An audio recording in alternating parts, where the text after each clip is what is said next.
Praise the lord. దేవుని ఉన్నతమైన నామమునకు మహిమ కలుగునుగాక. ప్రభు నామమున మీ అందరికీ హృదయపూర్వక వందనాలు. ఈ ఉదయకాలము దేవుని వాక్యాన్ని విందాం.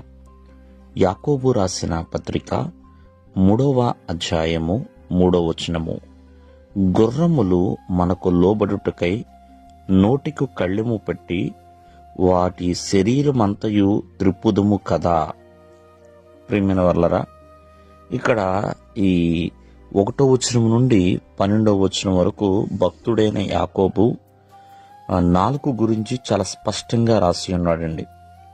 ప్రియమైన వర్లరా, నాలుక శరీర అవయవాలన్నిటిలో కల్లా చాలా చిన్నదండి. దాన్ని సాధు చేయగలిగిన వాళ్ళు ఎవరైనా ఉన్నారా? ఏ నరుడు కూడా నాలుకను సాధు చేయనేరడు అని ఇక్కడ మనం చూస్తున్నాం. ఏంటి, నాలుక అంత శక్తివంతమైనదా? దేహం అంతటిలో అది చాలా చిన్న అవయవమే కదా. ఎందుకు అంత శక్తి అంటే, ప్రియమైన వాళ్ళరా, నాలుక దాని నాశనమును ఎప్పుడు కూడా విస్తరించేలా చేస్తుందండి. అంతేకాదు, దుష్టమైన వాటితో మనిషి యొక్క దేహం అంతటికి మాలిన్యాన్ని కలగజేస్తుందండి.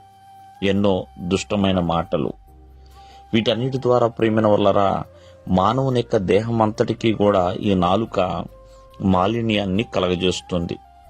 అంతేకాకుండా ప్రియమైన వాళ్ళరా, ఒక చిన్న కారు చిచ్చు అనేది అడవిని మొత్తం ఎలా తగలపెట్టేస్తుందో, ఈ నాలుక ప్రియమైన వాళ్ళరా మానవ జీవితాన్ని చిచ్చుపెట్టేలా ప్రయత్నిస్తుంది. ఎన్నో కుటుంబాలని, ప్రియమైన వాళ్ళరా, ఎన్నో మనుషుల మధ్య ఉన్న సంబంధాలను కూడా చిచ్చు పెడుతుందండి. కావున ఈ నాలుక చాలా ప్రమాదకరమైనది. అంతేకాదు, మరణకరమైన విషముతో నిండి ఉన్నదని దేవుని యొక్క వాక్యం సెలవిస్తుంది. అందుకనే భక్తుడైన యాకోబు ఈ నాలుక గురించి ఎన్నో దృష్టాంతములుగా వేరు వేరు అంశాలని దృష్టాంతములుగా ఉపయోగించాడు. గుర్రముల యొక్క కళ్ళిమని, ఓడ యొక్క చుక్కాని అని, కారు చుచ్చని, దుర్నీతి ప్రపంచము, ఇలాగా జీవచక్రము, పక్షులు, మృగాలు, ఇలా ఎన్నో విషయాలు ప్రియమైన వల్ల ఈ అధ్యాయంలో రాస్తున్నాడు.